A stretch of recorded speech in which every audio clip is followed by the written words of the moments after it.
नमस्कार, स्वागत छ सबैजनालाई मेरो किचनमा। आज मेरो किचनमा समोसा बन्दैछ। भिडियोलाई अन्तिमसम्म हेरेर हजुरहरूलाई मन पर्यो भने लाइक कमेन्ट गर्नुका साथै मेरो च्यानललाई सब्स्क्राइब गर्न पनि नबिर्सिनु होला। यो समोसा बनाउनको लागि चाहिँ मैले यहाँ 1 कप मैदालाई राम्रोसँग चालेर लिए। अब यसमा अलिकति नुन राखिदिने, 1 टिस्पुन जति ज्वानो क्रस गरेर राखिदिने र ठुलो चम्चाको 2 चम्चा जति भेजिटेबल ओइल राखिदिने। अब यसलाई राम्रोसँग मिक्स गर्ने। यो तेल चाहिँ अलि बढी राख्नुपर्छ, यसरी मुठ्ठी बाड्दाखेरि यो डल्ला पर्ने हुनुपर्छ। त्यसपछि अब यसमा पानी राखेर थोरै पानी राखेर अलिक सारो खालको डो बनाउने र अब यसलाई कभर गरेर 15-20 मिनटलाई रेस्ट गर्नलाई राखिदिने। त्यसपछि मैले यहाँ एउटा प्यान लिएँ, यसमा मैले 1 चम्चा तेल राखेँ। यो तेल तातेपछि 1/2 टिस्पुन जिरा, 1/2 टिस्पुन सौंफ फुराइदिने र सँगसँगै यसमा 1 चम्चा जति मसिनो काटेको अदुवाको टुक्रा र एउटा हरियो खुर्सानी मसिनो काटेर पनि राखेँ। खुर्सानीको मात्रा हजुरहरूले आफ्नो टेस्ट अनुसार बढाउन घटाउन सक्नुहुन्छ। अब यसमा 2 चम्चा जति मैले केराउ पनि राखेँ, हरियो केराउ। यसलाई पनि मिक्स गरेर अब एकैछिन यसलाई 5-7 मिनट पकाउने। यसमा मैले 1 चम्चा जति काजुको टुक्रा पनि राखेँ। अब यसलाई पनि राम्रोसँग मिक्स गरेर एकैछिन पकाउने। त्यसपछि यसमा 1/4 टिस्पुन बेसार, 1/4 टिस्पुन जिरा धनियाँको पाउडर, 1/2 टिस्पुन आमचुर पाउडर, 1/2 टिस्पुन भुटेर पिसेको जिराको धुलो, 1/2 टिस्पुन चाट मसला, 1/2 टिस्पुन रातो धुलो खुर्सानी राखिदिने र अब यसमा 1/4 टिस्पुन जति गरम मसला पाउडर पनि राखिदिने। सँगसँगै मैले यहाँ 1 चम्चा जति भुटेको बदाम पनि राखेँ। अब यो सबैलाई राम्रोसँग मिक्स गरेर 2-3 मिनट अरू पकाउने। त्यसपछि मैले यहाँ 2टा जति मिडियम साइजको आलुलाई बोइल गरेर छिलेर त्यसलाई म्यास गरेर लिएको छु।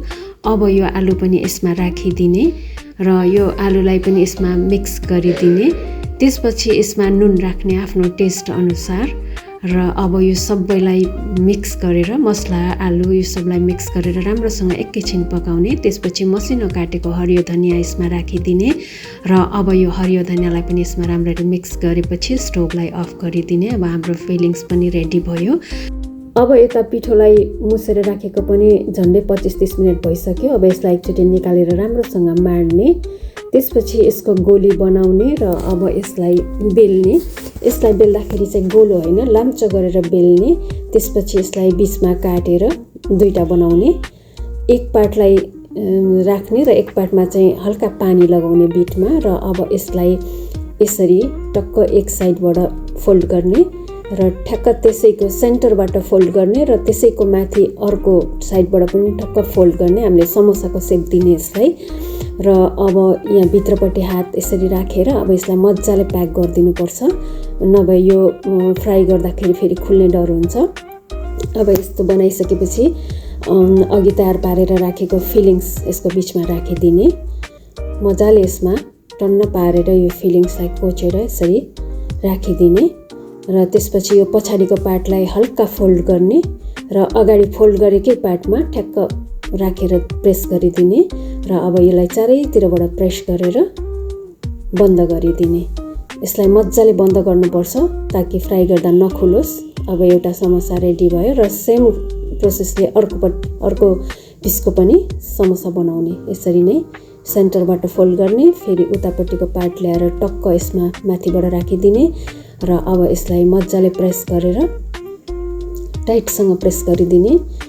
त्यसपछि अब यसमा पनि त्यो आलुको फिलिङ्स राखिदिने। मजाले राखेपछि पछाडिको पार्टलाई ल्याएर त्यसै गरी ठक्क फोल्ड गरेर अगाडिको पार्टसँग टक्क जोडिदिने र प्रेस गरिदिने। अब साइडमा पनि मजाले प्रेस गरेर यसलाई प्याक गरिदिने।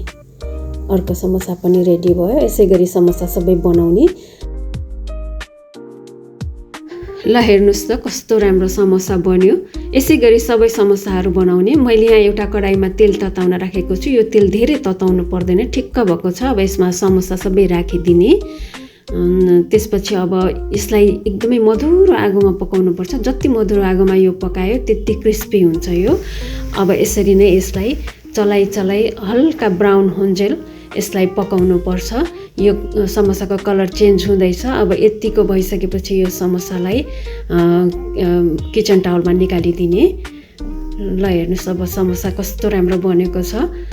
अब म यसलाई तातो समोसालाई सर्भ गर्छु। मैले चाहिँ यसलाई इमलीको अचार जुन हामीले बजारबाट समोसा ल्याउँदाखेरि दिन्छ नि त्यस्तै खालको इमलीको अचार मैले यो अचार पनि घरमै बनाएको यो अचारसँग सर्भ गरेँ। ल हेर्नुहोस् त कस्तो मिठो होला जस्तो देखिएको छ।